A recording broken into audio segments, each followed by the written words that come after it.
नमस्कार साथियों, विश्व भूगोल के अफ्रीका महाद्वीप की कक्षा में आपका स्वागत है। साथियों, आज अफ्रीका महाद्वीप के बारे में हम लोग पढ़ने जा रहे हैं और बीपीएससी ट्री 3.0 परीक्षा और साथ में ही यूपीपीएससी प्री परीक्षा में अफ्रीका महाद्वीप से बहुत सारे प्रश्न पूछे जाते हैं और आपकी इस कक्षा से आपके सारे प्रश्नों के जवाब आपको बहुत ही सरलता से और बहुत ही आसानी से मिल जाएंगे। तो देर न करते हुए आगे बढ़ते हैं। तो आपको पहला जो फैक्ट है अफ्रीका महाद्वीप के बारे में जो ध्यान रखना हुआ यह है कि अफ्रीका महाद्वीप से 3 मुख्य अक्षांश जो कि कर्क रेखा है, इसके साथ ही आपका भूमध्य रेखा है जिसको 0 डिग्री इक्वेटर भी बोलते हैं, और साथ में आपका जो एक कर्क रेखा है। तो आपको ध्यान रखना है कि कर्क रेखा, मकर रेखा और साथ में जो है भूमध्य रेखा आपका अफ्रीका महाद्वीप से पास होता है, अफ्रीका महाद्वीप से होकर गुजरता है। और अफ्रीका महाद्वीप इकलौता महाद्वीप है पूरे विश्व में जिससे ये तीनों अक्षांश या तीनों रेखाएं गुजरती हैं। उसके बाद हम लोग आते हैं अफ्रीका के पर्वत श्रेणियों के बारे में अध्ययन करते हैं। यहाँ पे आपका जो सबसे प्रमुख पर्वत श्रेणी पाई जाती है उसका नाम एटलस है। आपको ये ध्यान रखना परीक्षा दृष्टि से बहुत महत्वपूर्ण है। और जो एटलस पर्वत है वह आपका नवीन वलित पर्वत है, नवीन मोड़दार पर्वत है। इससे पहले हम लोगों ने अमेरिका महाद्वीप में, नॉर्थ अमेरिका महाद्वीप में, उत्तरी अमेरिका महाद्वीप में रॉकीज़ और साथ में ही दक्षिण अमेरिका महाद्वीप में एंडीज़ पर्वत श्रृंखला के बारे में अध्ययन किया है। तो उसी क्रम में जो है नवीन वलित पर्वत या नवीन मोड़दार पर्वत आपका एटलस पर्वत भी है जो आपका अफ्रीका महाद्वीप में पाया जाता है। और आपको यह ध्यान रखना है कि ये उत्तरी अफ्रीका में पाया जाता है, अफ्रीका के उत्तरी भाग में पाया जाता है। और इसका जो आपको विस्तार ध्यान रखना है वो मोरक्को, अल्जीरिया और ट्यूनीशिया में है। तो ये 3 देश आपको ध्यान रखने हैं। अटलस पर्वत श्रृंखला या अटलस पर्वत श्रेणी मोरक्को, अल्जीरिया और ट्यूनीशिया में पाई जाती है। इसको आप सिंपली MAT से याद रख सकते हैं। और आपको यहाँ पे ध्यान रखना परीक्षा दृष्टि से बहुत महत्वपूर्ण है, सबसे ऊंची चोटी तो टॉबकल चोटी है, माउंट टॉबकल, जिसकी ऊंचाई है 4165 मीटर और इसको तूबकाल चोटी भी बोलते हैं। और इसका जो अब स्थिति है, लोकेशन है, वो आपका मोरक्को में है। तो आपको ध्यान रखना परीक्षा दृष्टि से बहुत महत्वपूर्ण है। यहाँ पे मैं आपको अटलस पर्वत श्रृंखला का लोकेशन यहाँ पे दिखा दे रहा हूँ। तो ये आपका अफ्रीका महाद्वीप है और आपका यहाँ पे ये अटलस पर्वत श्रृंखला है और आपका यहाँ पे जो है टॉबकल चोटी है। तो आपको यह ध्यान रखना है कि अटलस पर्वत श्रृंखला जो है अफ्रीका महाद्वीप के उत्तरी भाग में स्थित है और साथ में जो टॉबकल चोटी है, जो सबसे ऊंची चोटी है, वो आपका मोरक्को में स्थित है। फिर आगे बढ़ते हैं। और अगर यहाँ पे देखा जाए तो आपका मोरक्को, अल्जीरिया और ट्यूनीशिया एक क्रम से साथ में चलते हैं। तो आपका ये जो है मोरक्को हो गया और ये अल्जीरिया हो गया और ये ट्यूनीशिया होगा। तो आपका जो एटलस पर्वत श्रृंखला है उसका जो विस्तार है कुछ इस प्रकार है। तो आपको यह ध्यान रखना है। अगले पर्वत श्रेणी पे पहुंचते हैं। तो आपका है किलिमंजारो पर्वत। तो किलिमंजारो पर्वत परीक्षा दृष्टि से सबसे ज़्यादा महत्वपूर्ण माना जाता है और यह इसकी जो ऊंचाई है 5895 मीटर है। और आपको यह ध्यान रखना है कि अफ्रीका महाद्वीप के, पूरे अफ्रीका महाद्वीप की सबसे ऊंची चोटी है और इसका जो अब स्थिति है वो आपका तंजानिया में है। तंजानिया देश है जहाँ पे किलिमंजारो पर्वत स्थित है। और साथियों आपको ध्यान रखना है कि निष्क्रिय ज्वालामुखी का उदाहरण है और इसके अंतर्गत 3 ज्वालामुखी शंकु हैं जिसके नाम क्रमशः कीबो, मवेंजी और सिरा है। और आपको किलिमंजारो के बारे में ध्यान रखना है कि किलिमंजारो दुनिया का सबसे ऊंचा मुक्त खड़ा पर्वत है। तो आपको ध्यान रखना है कि मुक्त खड़ा पर्वत एक सिंगल पर्वत, एक एकल पर्वत की बात की जाए तो सबसे ऊंचा मुक्त खड़ा पर्वत है किलिमंजारो दुनिया का। इसके अलावा ड्रैकन्सबर्ग पर्वत है। तो ये आपका दक्षिण अफ्रीका में पाया जाता है और इसकी सबसे ऊंची चोटी को लेनियाना बोलते हैं। और अगर इंग्लिश में बात की जाए तो उसको NT यहाँ पे साइलेंट है आपका, तो लेनियाना हो जाएगा। और इसकी ऊंचाई 3482 मीटर है। अभी हम किलिमंजारो और ड्रैकन्सबर्ग का लोकेशन देख लेते हैं मैप में, जिससे हमें समझने में आसानी रहे। तो आपका किलिमंजारो पर्वत यहाँ पे है 5895 मीटर और आपका ये तंजानिया देश में पड़ता है, तंजानिया देश में पड़ता है। और उसके साथ ही अगर ड्रैकन्सबर्ग पर्वत की बात की जाए तो ड्रैकन्सबर्ग आपका यहाँ पे पड़ता है। तो आपका ये जो है साउथ अफ्रीका में ड्रैकन्सबर्ग पर्वत स्थित है। और साथ में ये लेनियाना भी दिया हुआ है यहाँ पे, तो आप इसको मैप में आसानी से देख सकते हैं। और इसके अलावा अगर तंजानिया देश की बात करें तो ये आपका तंजानिया देश है, और यहीं पे जो है आपका किलिमंजारो चोटी है। और इसके अलावा आपका साउथ अफ्रीका है, और इस पार्ट में आपका पूर्वी भाग में आपका ड्रैकन्सबर्ग प्लेटू हो गया। फिर आगे बढ़ते हैं, अफ्रीका के पठार के बारे में आते हैं। तो अफ्रीका के पठार के बारे में आपको ध्यान रखना है, कतांगा का पठार, कटांगा प्लेटू, ये बहुत महत्वपूर्ण है। और ये कांगो प्रजातांत्रिक गणराज्य में, इसको जायर भी बोला जाता है, तो democratic Republic of Congo English में बोला जाता है। तो आपको यह नाम ध्यान रखना है, कांगो प्रजातांत्रिक गणराज्य, या शॉर्ट में इसको जायर भी बोलते हैं, और ये डेमोक्रेटिक रिपब्लिक ऑफ कांगो के नाम से भी जाना जाता है। तो कतांगा का पठार कहाँ पड़ता है? तो डेमोक्रेटिक रिपब्लिक ऑफ कांगो या कांगो प्रजातांत्रिक गणराज्य में। फिर अगला आपका है इथियोपियन उच्च भूमि, ये इथियोपिया में मेनली पाया जाता है, और साथ में इसको अबसीनिया का पठार भी बोलते हैं। तो ये दोनों नाम आपको परीक्षा दृष्टि से याद रखने हैं, और ये पूर्वी अफ्रीका में पाया जाता है, अफ्रीका के पूर्वी भाग में। और साथ में जो इसको उत्तर पूर्वी अफ्रीका की छत बोला जाता है, ये इतना बड़ा है और ऊंचा है कि इसको उत्तर पूर्वी अफ्रीका की छत बोला जाता है, जैसे तिब्बत पठार को बोला जाता है उसी प्रकार। वैसे इसका विस्तार जो है आपका इथियोपिया, सूडान और दक्षिण सूडान में है। अब हम लोग दोनों पठारों को मैप में देख लेते हैं, जिससे हम लोकेशन हमारी क्लियर हो जाए। तो आपका यहाँ पे इथियोपियन उच्च भूमि है, और यहाँ पे आपका सूडान है, इधर आपका दक्षिणी सूडान है, ऊपर आपका सूडान है, यहाँ आपका दक्षिणी सूडान है, और इधर आपका सूडान है, और साथ में इथियोपियन उच्च भूमि है। और आपका जो ये वाला पार्ट है वो इथियोपिया का पार्ट हो जाएगा। तो 3 देशों में इथियोपियन उच्च भूमि का विस्तार है। इसके अलावा कटंगा का जो पठार है, तो आपको यहाँ पे देखना है कतंगा का पठार, और ये आपका डेमोक्रेटिक रिपब्लिक ऑफ कांगो नाम का देश है, जहाँ पे ये पाया जाता है। यहाँ पे आपका कांगो प्रजातांत्रिक गणराज्य है, जिसको जायर भी कहते हैं, और जो है आपको यह ध्यान रखना है। और यहाँ पे जो है कतांगा पठार आपका पाया जाता है। और साथ में आपका ये इथियोपिया हो गया, और ये दक्षिण सूडान हो गया, और इसके अलावा आपका ये आपका सूडान हो गया। उत्तरी सूडान को सूडान के नाम से जाना जाता है, दक्षिण सूडान को दक्षिण सूडान के नाम से जाना जाता है, और साथ में आपका इथियोपिया यहाँ पे हो गया। तो इथियोपियन उच्च भूमि तीनों देशों में पाई जाती है। आगे बढ़ते हैं,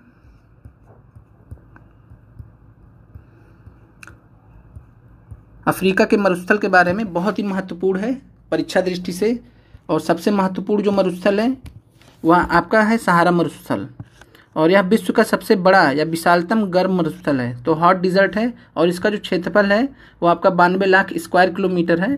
तो आपको यह ध्यान रखना है। और यह गर्म मरुस्थलों में विश्व का सबसे बड़ा गर्म मरुस्थल है, और इसकी जो अवस्थिति है, लोकेशन है, वो आपका अफ्रीका के उत्तरी भाग में है। बाकी इसका जो विस्तार है कई सारे देशों में है। तो आपको ध्यान रखना, मॉरिटानिया, माली, अल्जीरिया, ट्यूनीशिया, लीबिया, नाइजर, चाड, सूडान एवं मिस्र। इसके अलावा साहिल क्षेत्र है, सहारा के दक्षिण में साहिल क्षेत्र पड़ता है, जो कि अर्ध शुष्क उष्णकटिबंधीय सवाना क्षेत्र है, तथा यह सहारा मरुस्थल को बाकी अफ्रीका से अलग करता है। तो इसलिए साहिल का जो है महत्व बढ़ जाता है। अगर परीक्षा में आपसे प्रश्न पूछे कि सहारा मरुस्थल को अफ्रीका से अलग कौन करता है, तो आपका साहिल क्षेत्र हो जाएगा। और साहिल क्या है? तो अर्धशुष्क उष्णकटिबंधीय सवाना क्षेत्र है। इसके अलावा आपको ग्रेट ग्रीन वॉल प्रोजेक्ट जो है 2007 में अफ्रीकी संघ ने शुरू किया था, जिसमें साहिल क्षेत्र को हरा भरा करने की दृष्टि से और मरुस्थलीकरण एवं भूमि क्षरण को रोकने की दृष्टि से शुरू किया गया था। फिर और आपका ये सहारा क्षेत्र यहाँ पे दर्शाया गया है, तो आपको ध्यान रखना है। और सहारा क्षेत्र जो है विश्व का सबसे बड़ा गर्म मरुस्थल है, सबसे गर्म मरुस्थल है और सबसे बड़ा गर्म मरुस्थल है। और आपको यह ध्यान रखना परीक्षा दृष्टि से। साथ में इसको लीबिया का मरुस्थल के नाम से जाना जाता है, और साथ में जो यहाँ पे आपको जो पूर्वी भाग है अफ्रीका का, वहाँ पे इसको नूबियन मरुस्थल के नाम से जाना जाता है। बाकी देश हम लोग देख लेते हैं। तो इसमें आपका जो है मोरक्को हो गया, अल्जीरिया हो गया, लीबिया हो गया, ट्यूनीशिया में भी कुछ भाग है, साथ में मिस्र हो गया, सूडान हो गया, चाड हो गया, नाइजर हो गया, माली हो गया, मॉरिटानिया हो गया। तो इन देशों में लगभग 8 से 9 देशों में जो है अफ्रीका के जो है आपका ये सहारा मरुस्थल पाया जाता है, जो कि परीक्षा दृष्टि से बहुत ही महत्वपूर्ण है। फिर आगे बढ़ते हैं। तो आपका यहाँ पे नामीब मरुस्थल है, परीक्षा दृष्टि से ये भी बहुत महत्वपूर्ण है। और ये आपका तटीय मरुस्थल, जैसा कि आप देख पा रहे हैं कि तट पे स्थित है, तो ये आपका नामिब मरुस्थल है जो कि तटीय मरुस्थल का एग्जाम्पल है। और इसके अलावा आपका कालाहारी मरुभूमि है जो कि बुशमैन ट्राइब के लिए, बुशमैन जनजाति के लिए जो है वर्ल्ड वाइड फेमस है। तो परीक्षा दृष्टि से बहुत ही महत्वपूर्ण है, तो इसके बारे में हम लोग देख लेते हैं। और आपका परीक्षा की दृष्टि से अफ्रीका महाद्वीप से सर्वाधिक क्वेश्चन अभी तक पूछे गए हैं। तो आपका नामिब मरुस्थल में आपको ध्यान रखना है कि तटीय मरुस्थल है, यानी कोस्टल डिजर्ट है। और साथ में इसका जो विस्तार है अंगोला, नामीबिया, दक्षिण अफ्रीका में है। साथ ही संसार का सबसे पुराना रेगिस्तान है, या संसार का सबसे पुराना मरुस्थल पूछेगा तो आपका नामिब मरुस्थल हो जाएगा। इसके अलावा आपका जो कालाहारी मरुस्थल है वह आपका उसका जो विस्तार है वह बोत्सवाना, नामीबिया और दक्षिण अफ्रीका में है। साथ में बुशमैन जनजाति के लिए यह प्रसिद्ध है। साथ में ओकावांगो नदी जो है कालाहारी मरुभूमि क्षेत्र में बहती है और गर्मी में जो है गर्म मरुस्थल की तरह काम करता है और सर्दियों में ठंडे मरुस्थल की तरह काम करता है, जहाँ पे इसका टेम्परेचर जो है 0 डिग्री सेल्सियस से भी कम हो जाता है। उसके बाद फिर आगे बढ़ते हैं, तो आप यहाँ पे मानचित्र में देश के बारे में जान लीजिए। तो आपका ये अंगोला हो गया और ये साथ में नामीबिया हो गया और साथ में दक्षिण अफ्रीका हो गया। यहाँ आपका जो है नामिब मरुस्थल है, नामिब मरुस्थल है। और साथ में जो है आपका बोत्सवाना, नामीबिया और दक्षिण अफ्रीका, इन तीनों में आपका कौन सा रिजल्ट है? तो कालाहारी है। आगे बढ़ते हैं।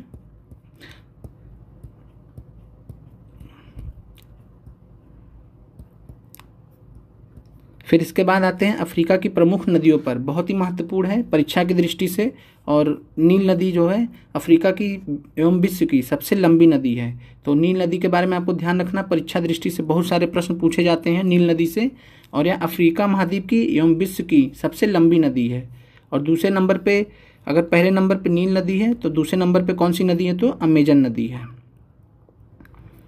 जिसके बारे में हमने पहले से पढ़ लिया है। इसके अलावा आपको ध्यान रखना है कि जो आपकी नील नदी है वो 2 नदियों से मिलकर बनती है, जिसमें से पहले का नाम है श्वेत नील, वाइट नाइल, और दूसरे का नाम है नीला नील, जिसको इंग्लिश में बोलते हैं ब्लू नाइल। और आपको ध्यान रखना कि जो श्वेत नील है उसका जो उद्गम स्थल है वो लेक विक्टोरिया है। तो आपका विक्टोरिया झील से निकलती है श्वेत नील और ताना झील से निकलती है आपकी नीली नील। तो आपको ध्यान रखना है। और ये दोनों जाके कहाँ मिल जाती हैं? तो ये दोनों जाके मिल जाती है खार्तूम में। तो खार्तूम में जो है श्वेत नील और नीला नील का संगम है, और खार्तूम के बाद इसको जो है नील नदी के नाम से जाना जाता है। और इसके अलावा मिस्र में नील नदी पर बहुत ही महत्वपूर्ण है, नील नदी पर कौन सा बांध बनाया गया है? तो आसवान बांध, आसवान डैम बहुत ही इंपॉर्टेंट है। और इसका जो जलाशय है इसको नासिर झील बोलते हैं, नासिर झील बोलते हैं। तो आपको ध्यान रखना, परीक्षा दृष्टि से बहुत ही महत्वपूर्ण है। और नासिर झील दुनिया की सबसे बड़ी मानव निर्मित झीलों में से एक है। इसके अलावा आपको ध्यान रखना कि नील नदी चापाकार डेल्टा, जिसको आर्कवेट डेल्टा या आर्क लाइक डेल्टा बोलते हैं, उसका निर्माण करती है। जैसे गंगा ब्रह्मपुत्र डेल्टा है, तो गंगा ब्रह्मपुत्र डेल्टा से मिलता जुलता डेल्टा का निर्माण करती है नील नदी।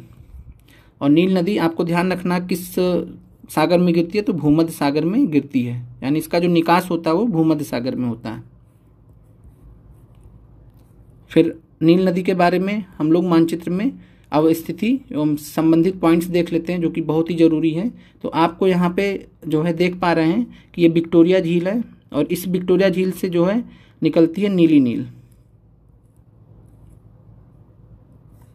तो आपका ये जो है विक्टोरिया झील है, यहाँ से निकलती है नीली नील। और साथ में जो है आपका यहाँ पे ताना झील है, और ताना झील से आपका निकलता है ब्लू नील, ये जो दर्शाया गया है। और साथ में ये दोनों जो है कहाँ जाके मिल जाते हैं? तो ये आपका जो है खार्तूम जो है, जो कि सूडान की राजधानी है, खार्तूम सूडान की राजधानी है, जहाँ पे जो है आपका वाइट नील और साथ में ब्लू नील मिल जाती है, श्वेत नील और ब्लू नील जाके खार्तूम में मिल जाती हैं। और इसके बाद यहाँ पे आपको दर्शाया गया है कि आसवान बांध जो है नील नदी पर स्थित है,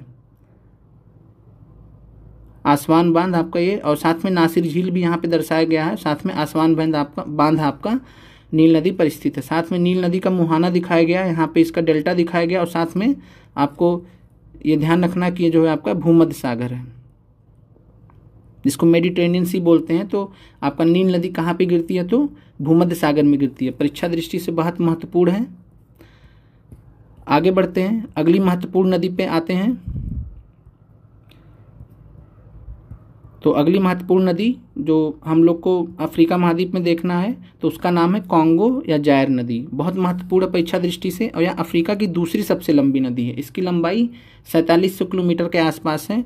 और कांगो नदी दक्षिण अमेरिका की अमेजन नदी के बाद दूसरी सबसे अधिक जल प्रवाह वाली नदी है। तो आपको ध्यान रखना है कि अमेजन नदी जल प्रवाह के मामले में सबसे बड़ी नदी है, और कांगो नदी जो है वह अमेजन नदी के बाद दूसरी सबसे अधिक जल प्रवाह वाली नदी है। कांगो नदी से महत्वपूर्ण पॉइंट जो परीक्षा में पूछा भी गया कि यह 2 बार विषुवत रेखा या भूमध्य रेखा 0 डिग्री इक्वेटर को काटती है। तो आपको ध्यान रखना है कि 0 डिग्री इक्वेटर को 2 बार कौन सी नदी क्रॉस करती है, पास करती है, तो आपका ये कांगो या जायर नदी हो जाएगा। और साथ में आपको ध्यान रखना कि अटलांटिक महासागर में गिरती है।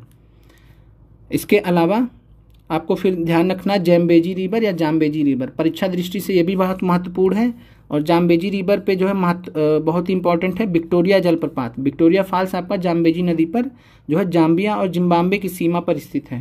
तो ये परीक्षा में प्रश्न पूछा भी गया है, यूपी पीसीएस आरओ परीक्षा में पूछा भी गया है ये, तो आपको ध्यान रखना है। और बीपीएससी के लिए भी यह बहुत महत्वपूर्ण है। तो आपको ध्यान रखना कि जाम्बेजी नदी पर विक्टोरिया जलप्रपात बना है, और विक्टोरिया और जाम्बेजी नदी पर जो है कहाँ पे बना, तो जाम्बिया देश और जिम्बाब्वे देश की सीमा पर स्थित है। इसके अलावा करीबा बांध और करीबा झील ध्यान रखना है, ये जाम्बेजी नदी पर स्थित है। तो आपको विक्टोरिया जलप्रपात, करीबा बांध आपको ध्यान रखना है, ये जाम्बेजी नदी पर स्थित है। इसके अलावा हिंद महासागर में गिरने वाली जितनी भी नदियाँ अफ्रीका की हिंद महासागर में गिरती हैं वो अफ्रीका की सबसे लंबी नदी है आपकी ये जो है जाम्बेजी नदी। तो आपको ध्यान रखना कि जाम्बेजी नदी जो है अफ्रीका महाद्वीप की सबसे लंबी नदी है जो हिंद महासागर में गिरती है। इसके अलावा लिम्पोपो नदी है, और लिम्पोपो नदी के बारे में आपको ध्यान रखना कि मकर रेखा को 2 बार पार करती है, बहुत महत्वपूर्ण है। मकर रेखा को 2 बार जो क्रॉस करती है उस नदी को क्या बोलते हैं, लिम्पोपो बोलते हैं। और ये अफ्रीका महाद्वीप के दक्षिणी हिस्से में बहती है।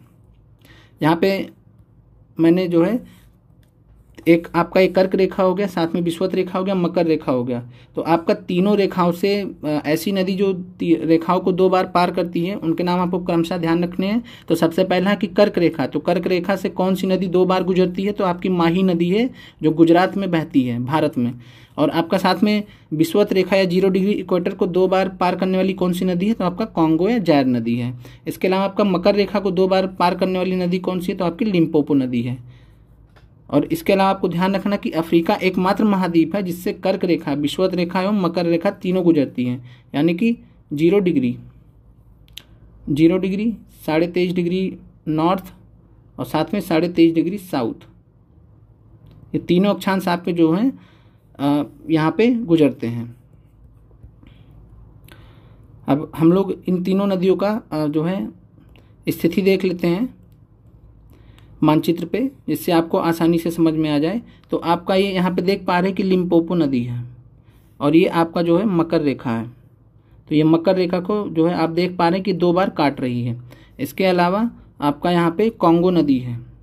तो आप कांगो नदी को देख पा रहे हैं कि आपका 0 डिग्री है, इक्वेटर विषुवत रेखा है, और 0 डिग्री इक्वेटर या विषुवत रेखा को कांगो नदी 2 बार क्रॉस कर रही है। तो आपको ये परीक्षा दृष्टि से बहुत ही महत्वपूर्ण है, आपको ध्यान रखना है। आगे बढ़ते हैं। अब इसके बाद आते हैं आपका अफ्रीका की प्रमुख झीलों के बारे में अध्ययन करते हैं। और आपको इस क्रम में अफ्रीका की प्रमुख झीलों के पढ़ने से पहले आपको ग्रेट अफ्रीकन रिफ्ट घाटी को जानना होगा। और ग्रेट अफ्रीकन रिफ्ट घाटी को जो है, ग्रेट अफ्रीकन रिफ्ट वैली को अफ्रीका की रिफ्ट या भ्रंश घाटी भी बोलते हैं, और साथ में ग्रेट रिफ्ट घाटी भी कहते हैं। और इसके बारे में सबसे जो महत्वपूर्ण पॉइंट है वो आपको ध्यान रखना है कि यह विश्व की सबसे लंबी रिफ्ट या भ्रंश घाटी है, जो कि 5000 किलोमीटर से भी अधिक लंबी है। बहुत ही महत्वपूर्ण है आपको परीक्षा दृष्टि से। बीपीएससी परीक्षा में यहाँ से प्रश्न पूछा गया था, और भी प्रश्न पूछे जा सकते हैं। तो बीपीएससी ट्री में पूछा गया था, यूपी पीसीएस प्री में भी बहुत सारे प्रश्न आपका ग्रेट अफ्रीकन रिफ्ट वैली से पूछे गए हैं। फिर आगे बढ़ते हैं। तो इसका जब हम विस्तार देखेंगे तो आपका जो है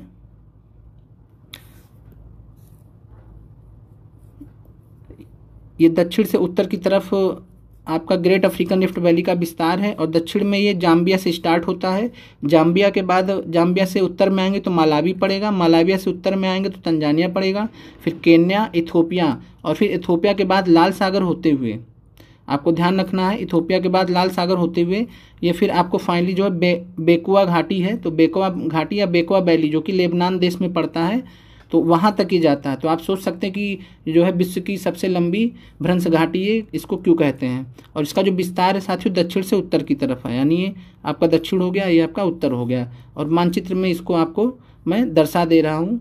और उससे पहले आपको ध्यान रखना कि जो ग्रेट रिफ्ट घाटी है वो अपसारी प्लेट सीमांत का उदाहरण है, परीक्षा दृष्टि से बहुत महत्वपूर्ण है, डाइवर्जेंट प्लेट बाउंड्री का ये उदाहरण है। और इसके अलावा जो प्रश्न आपका बीपीएससी ट्री में पूछा गया था कि जीवाश्म के आधार पर मानव का उत्पत्ति केंद्र क्या है, तो वो आपका आंसर था अफ्रीका की रिफ्ट घाटी। इसका मैंने विश्लेषण भी करा दिया है भूगोल संबंधी प्रश्नों का। इसके अलावा है कि अफ्रीका की झीलें जो रिफ्ट घाटी का भाग है बहुत महत्वपूर्ण है आपका परीक्षा दृष्टि से। तो दक्षिण से उत्तर की तरफ अगर हम देखेंगे तो आपका सबसे पहले आएगा मलावी झील, इसको न्यासा झील भी कहते हैं, साथ में आएगा फिर तंगानिका झील और कीवू झील आएगा, फिर एडवर्ड झील आएगा, फिर अल्बर्ट झील आएगा, तुर्काना झील आएगा। आपको ध्यान रखना ये सभी झील जो है अफ्रीका के जो ग्रेट रिफ्ट वैली में स्थित हैं, तो आपको ध्यान रखना परीक्षा दृष्टि से बहुत महत्वपूर्ण है। इसके अलावा आपको ध्यान रखना कि ताना झील और विक्टोरिया झील जो है बहुत महत्वपूर्ण है। ताना झील और विक्टोरिया झील ग्रेट रिफ्ट घाटी का हिस्सा नहीं है, बहुत महत्वपूर्ण है परीक्षा दृष्टि से। अब इसके बाद जो है हम लोग ग्रेट अफ्रीकन रिफ्ट घाटी को मानचित्र के माध्यम से समझने का प्रयास करते हैं, क्योंकि मानचित्र से अध्ययन करने में बहुत ही आसानी होती है। और यहाँ पे आपका जो है ग्रेट अफ्रीकन रिफ्ट वैली के बारे में दर्शाया गया है। तो आपका यहाँ पे आप देख पा रहे हैं कि आपका यहाँ पे मलावी झील है जिसको न्यासा झील भी कहते हैं, और इसके बाद आप यहाँ पे देखेंगे तो तंगानिका झील भी है, और फिर आपका यहाँ पे आएंगे तो आपका एक एडवर्ड झील है। और आप साफ साफ देख पा रहे हैं कि विक्टोरिया झील यहाँ पे आपका जो भ्रंश घाटी में स्थित नहीं है, तो ये अलग है। और इसके अलावा अल्बर्ट झील, तो अल्बर्ट झील भी आपका भ्रंश घाटी में अफ्रीकन भ्रंश घाटी में स्थित है। उसके अलावा आप तुर्काना झील यहाँ पे देख पा रहे हैं, तो तुर्काना झील भी आपका जो है अफ्रीकन भ्रंश घाटी में, जिसको पूर्व भ्रंश घाटी भी यहाँ पे लिखा है, तो वहाँ पे स्थित है। इसके अलावा ये इथोपिया होते हुए आपका सीधे फिर आपका लाल सागर होते हुए, आप यहाँ पे लाल सागर के बारे में देख पा रहे हैं, और लाल सागर होते हुए फिर ये आपका ऊपर की तरफ गया है, तो आपका ये लेबनान तक का गया है। तो लेबनान का जो है बेका वैली है, तो आपको ध्यान रखना है बेका वैली या बेका घाटी है, तो लेबनान तक जो है ग्रेट अफ्रीकन रिफ्ट वैली का विस्तार है, और परीक्षा दृष्टि से बहुत ही महत्वपूर्ण है। उसके अलावा जो है आपको विक्टोरिया झील के बारे में ध्यान रखना है, बहुत महत्वपूर्ण है। और विक्टोरिया झील के बारे में आप देख पा रहे हैं कि विक्टोरिया झील से जो है आपका जो 0 डिग्री इक्वेटर है, जो विषुवत रेखा है, वो भी आपका विक्टोरिया झील से क्रॉस हो रहा है। तो विक्टोरिया झील से गुजरता है आपका विषुवत रेखा। और इसके अलावा विक्टोरिया झील 3 देशों में स्थित है। वो 3 देश कौन से हैं, तो आप यहाँ पे जो है फिगर के डायग्राम के माध्यम से मानचित्र से समझ सकते हैं। तो आपका केन्या हो गया, युगांडा हो गया और तंजानिया हो गया। तो प्रश्न आएगा कि विक्टोरिया झील किन 3 देशों के बीच में सीमा बनाती है, तो आपका युगांडा, केन्या और तंजानिया, केन्या, युगांडा और तंजानिया, जिसको शॉर्ट में KUT भी कह सकते हैं याद करने के पर्पज से। तो आपका K फॉर केन्या हो गया, U फॉर युगांडा हो गया और T फॉर तंजानिया हो गया। और इन तीनों के बीच में कौन स्थित है, तो विक्टोरिया झील, बहुत ही महत्वपूर्ण है। आगे बढ़ते हैं, और परीक्षा दृष्टि से आपको जो है अफ्रीका महाद्वीप से बहुत सारे प्रश्न पूछे गए हैं, इसलिए आपका जो है ये ध्यान रखना है। और विक्टोरिया झील के बारे में कुछ महत्वपूर्ण तथ्य यहाँ पे देख लेते हैं। तो अफ्रीका की सबसे बड़ी झील है, पहला पॉइंट, अफ्रीका की सबसे बड़ी झील है। क्षेत्रफल की दृष्टि से विश्व की दूसरी सबसे बड़ी मीठे पानी की झील है, तो आपको ध्यान रखना है। और मीठे पानी की सबसे बड़ी झील कौन सी है, तो आपको पता है सुपीरियर झील। तो सुपीरियर झील जो है आपका USA और कनाडा के बीच में स्थित है। यह दुनिया का विश्व का मीठे पानी का सबसे बड़ा झील है। और दूसरी सबसे मीठे पानी की जो झील है, दूसरी सबसे बड़ी, वो आपकी कौन सी है, तो विक्टोरिया झील है। और इसके अलावा विषुवत रेखा विक्टोरिया झील से होकर गुजरती है। तो आपको ध्यान रखना कि जो विषुवत रेखा है वो जो है आपका विक्टोरिया झील से गुजरती है। विक्टोरिया झील आपका किन 3 देशों में, तो केन्या, युगांडा और तंजानिया के मध्य सीमा बनाता है।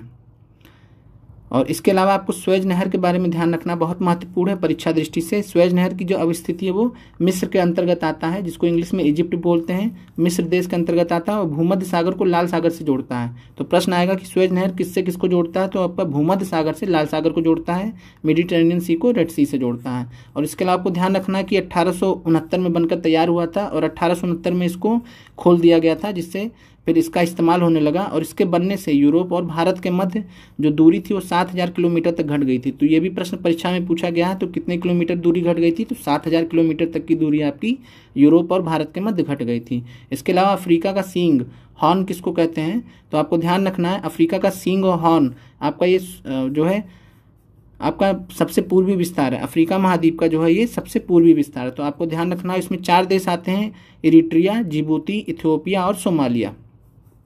तो आपको ध्यान रखना है इरिट्रिया, जिबूती, इथियोपिया और सोमालिया 4 देश हैं और ये सबसे पूर्वी विस्तार माना जाता है अफ्रीका महाद्वीप का।